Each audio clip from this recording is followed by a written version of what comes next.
The following is a class on the Bhagavad Gita as it is, second chapter, text number 7, by His Divine Grace, A.C. Bhaktivedanta Swami Prabhupada, recorded March 1966 in New York. Now, Arjuna is perplexed.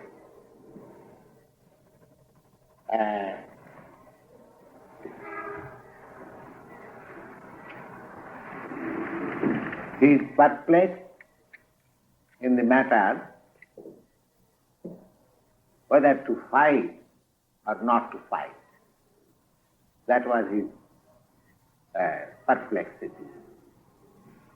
After seeing his relatives in front of him with whom he was to fight, he was perplexed. And there was some argument also with Krishna. Krishna, of course, did not encourage him. Now, here is a point that Krishna is the Supreme Personality of Godhead. What is that? What is this book? Well, this is the translation of the Bible. But now you can hear me. I am here. Yes. No, don't turn your attention. Just hear me.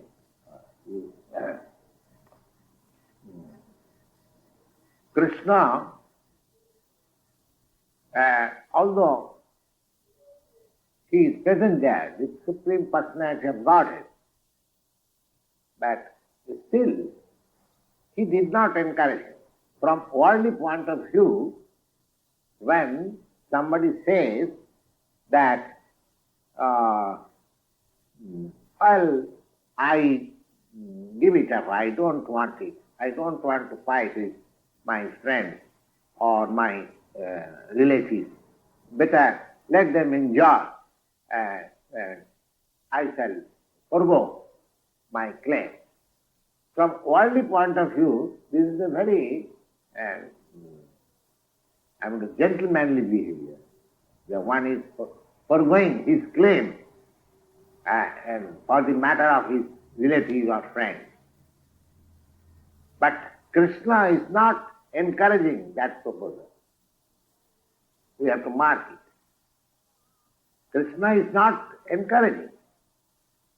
Krishna is rather inducing Arjuna that it is not a very good proposal, it is not befitting your position. You belong to the Aryan family, you belong to the Kshatriya royal family, and you are denying to fight. No, this is not good.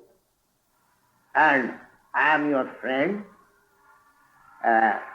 I have taken the responsibility of your chariot driver, and if you do not fight, what people will say. So he is not encouraging. That's it. Now here is a good proposal from the worldly point of view that Arjuna does not want to fight. And Krishna is not encouraging him. Now what is the point? Somebody may say that Krishna, the Supreme Personality of Godhead, why he is encouraging in the matter of fighting? The people, at the present moment, when there is a question of war, people want to stop that war. At the present moment, the movement is going on between all nations that they do not want war. But here we see that Krishna is not discouraging war. We have to mark this point. He is not discouraging war, but he is rather advocating, inducing Arjuna that no, this is not befitting your position. You must fight. So, here is the point, that sometimes we may do something which is approved by the general public, but it may not be approved by the supreme authority. Superficially, it may appear very appealing to the sentiment of the public, but factually, such thing may not be correct. May not be correct. If we accept Krishna as the Supreme Personality of Godhead, and while he was inducing Arjuna to fight, it does not mean that he was inducing Arjuna to do something wrong. But from a worldly point of view, Arjuna was a very pious man, and he was declined to fight, and not to kill his kinsman, not to kill his friend. This is a very important point. So he argued, no, if I fight, my people will die, and their wives will become widow, and they will be adulterated, and then by adulteration, unwanted population will increase, and will offer Sraddha. Sraddha, there is a ceremony of Sraddha according to Hindu scripture. I do not know whether you have in your Christian religion, but according to Hindu, a dead body is offered some respect every year. Just like death anniversary observed, similarly in the family, the descendants, they offer some foodstuff after some religious ceremony that is called Sraddha. And it is believed that that offering goes to the dead forefathers. So that is a family religious ceremony. So Arjuna said that if these people will die, we will offer that evolution to the forefathers. So from ordinary point of view, from the point of view of a family man, he argued with Krishna in so many ways. And at the end, he decided that I cannot fight. I cannot fight. Then Krishna tried to induce him, and he said that yes, whatever you are saying, that I am a Kshatriya and I am not doing my duty, this is all right. But my mind is perplexed. So he was at the same time conscious that Sri Krishna only can make a solution of this perplexity. So he said, Katpanna dosupa hatasabhava prichyami tang dharma sangamura cheta jatseva san nischitang bruhistanme shishasti hang sadhimang tang prabanyam. Yes, Katpanna dos. Katpanna dos means a miserly man. Miserly man. He was conscious of the fact that he was a great hero, he was a great fighter, and at the same time the enemies were there. So his actual duty was to fight with the enemy. They are offering fight. For a Kshatriya, there are some obligations. If somebody challenges that I want to fight with you, a Kshatriya cannot deny. If somebody challenges, yes, I want to bet with you. Gambling. A Kshatriya cannot deny. And for that reason, the Pandavas lost their kingdom. The other side, his cousins, offered them that all right, let us come to betting. So betting, the bid was, and they offered the kingdom. If you defeated, if you are defeated, then you lose your kingdom. So they lost their kingdom. Then the next offer was that if you are defeated, you lose your wife. So they lost their wife. And similarly, they are put, now this time if you are defeated, you have to go to the forest for 12 years.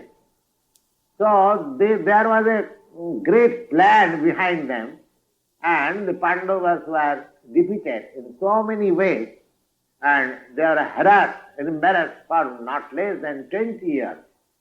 And now they were to fight face to face. Now he is not prepared to fight. That means he has become miserly when he is deviating from his duty. Now, so he is conscious that practically I am deviating from my duty. Karpanna dosa, this is my miserly behavior. Dosa means it is a fault on my part.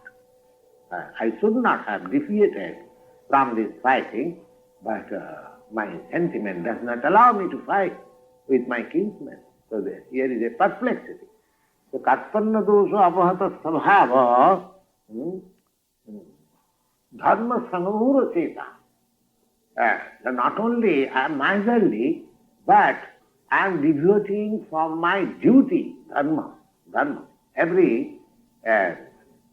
This dharma means according to different positions. Just like Brahman, the intellectual society, the Kshatriyas, the administrator society, the Vaishyas, the mercantile society, and the Sudras. Sudras means the laborer class. So these four divisions are always, now you can name in a different way, that doesn't matter. But in every society and for all time, these divisions are there. So, according to Vedic system, this system is observed by generation. So, he was a Kshatriya. The Kshatriya's duty was to fight with the enemy, and he was not executing the injunction. Therefore, he is conscious that dharma sangamura cheta. I am deviating from my religion also. It is the duty of Krishna. So I am now perplexed. So jat shreyasya nishchita. Now you should kindly, definitely say. Now here is a position. I do not understand what is to be done. You kindly, jat shreyasya nishchita. Nishchita means definitely. What is right, bruhita.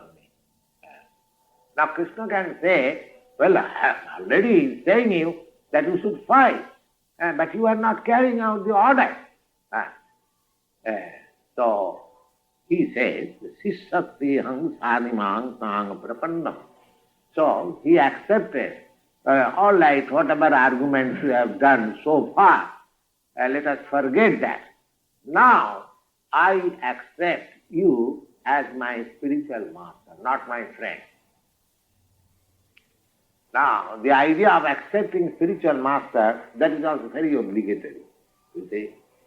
As soon as you accept one as the spiritual master, first of all, we have recorded in your, you have heard it, that acceptance of spiritual master must be selected, you see, after careful examination. Just like one selects his bride or bridegroom after careful examination, and in India they are very careful because the marriage of the boys and girls takes place under the guidance of the parents.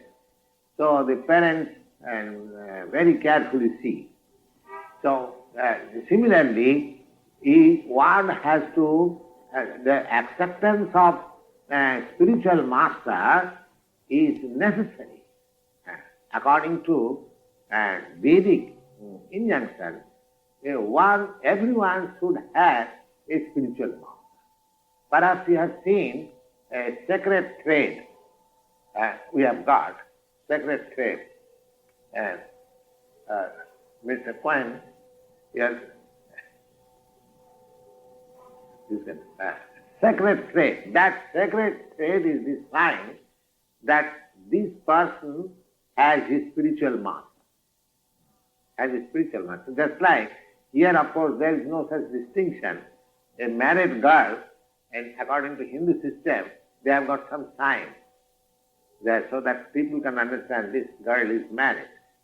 They put on a red and painting here so that others know that this girl is married. According to what is called this division of the hair, what is this line called? Part. Part. What is the spelling? To part. To part. This parting is also, there is some meaning. When the parting is here in the middle, then that girl has her husband and she is coming from respectable family. And in the partition is here, then she is a prostitute. You see. A prostitute cannot, there was king's ruling that a prostitute cannot part here. And then again, when a girl is well dressed, then it should be considered that she has got her husband at home. And when she is not well dressed, then it should be understood that her husband is out of home. You see? And a widow's dress. There are so many, there are symptoms. So, similarly, this thread, sacred thread, is a sign that this person has accepted somebody as his spiritual master. He has got it just like this red mark symbolizes that this girl has her husband. Similarly, this sacred thread is the symbol that this man has got his spiritual master. So there is a ceremony, you see. So according to Vedic system, one has to accept a spiritual master in order to make a solution of his life. In every step of his life, the spiritual master guides him. He also makes question to the spiritual master and he guides, so that his life, his progress of life may be systematic. Now, to take such guidance means the spiritual master should also be a very perfect man. Otherwise, how can he guide? Now here, Arjuna knows that Sri Krishna is the perfect person. So therefore, he is accepting him as Shishatteham Sadiman Sang Prapanna. I am just surrendering unto himself, yourself, and you accept me as your disciple. Because friendly talk cannot make a solution of the perplexity. Friendly talks may be going on for years together, but there is no solution. Here, accepting Krishna as a spiritual master means whatever Krishna will decide, he has to accept. One cannot deny the order of a spiritual master. Therefore, one has to select a spiritual master whose order carrying he will not commit a mistake. Now, suppose if you accept a wrong person as spiritual master, and if he guides you wrongly, then your whole life is spoiled. So one has to accept a spiritual master whose guidance will make his life perfect. That is the relation between spiritual master and disciple. It is not a formality. It is a great responsibility, both for the disciple and for the spiritual master. And yes. But if the disciple is ignorant before, Yes. how does he know which master to choose? I mean, because he doesn't have the knowledge. Yes. Why select? Yes. The first thing is that one should be searching after a disciple, searching after a spiritual master. Now, just like you search after some school, you search after some school. So when you are searching after some school, you must have at least some preliminary knowledge what a school means.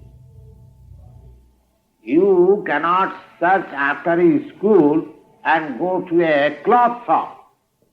If you are so ignorant that you do not know what is a school and what is a cloth shop, then it is very difficult for you. You must know at least what is a school. So that knowledge is like this.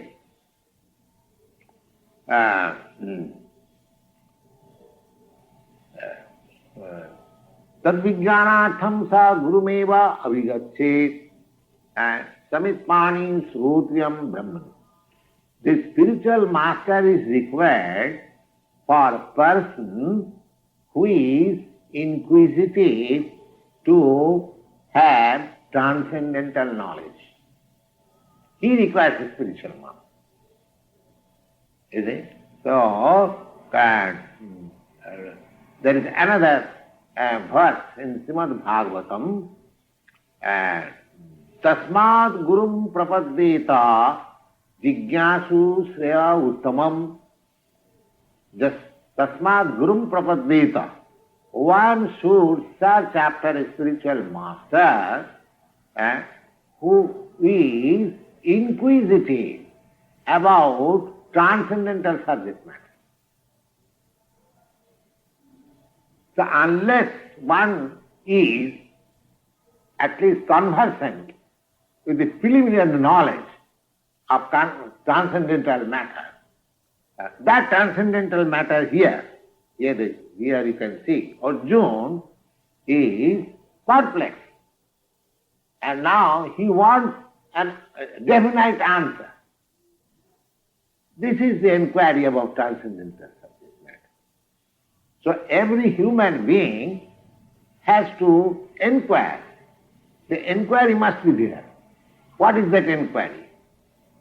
That inquiry is the preliminary that every human being is suffering. Ignorant man, just like a cat and dog or an animal, they are suffering, but they do not understand. The suffering they do not understand. Just like we have seen, of course, here animals are slaughtered in slaughterhouse. According to the Hindu system, of course, cow killing is not allowed. But there are meat eaters. So, according to Hindu system, if anyone wants to eat meat, he should take a goat.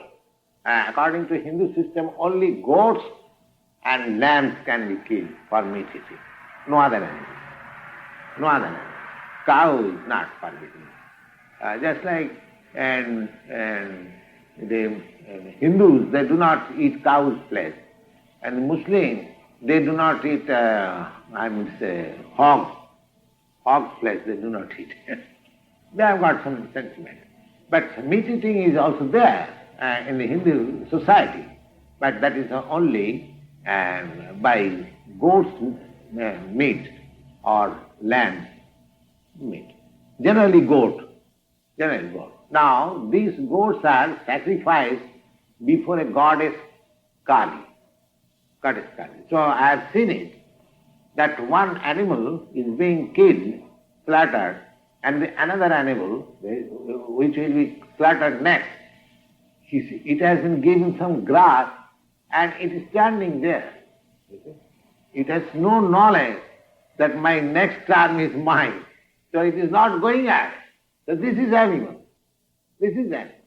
A human being is not so fool.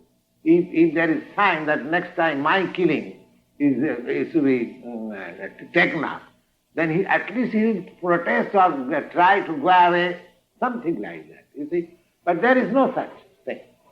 So the distinction between animal and man is that the animal is not aware of the suffering he is undergoing.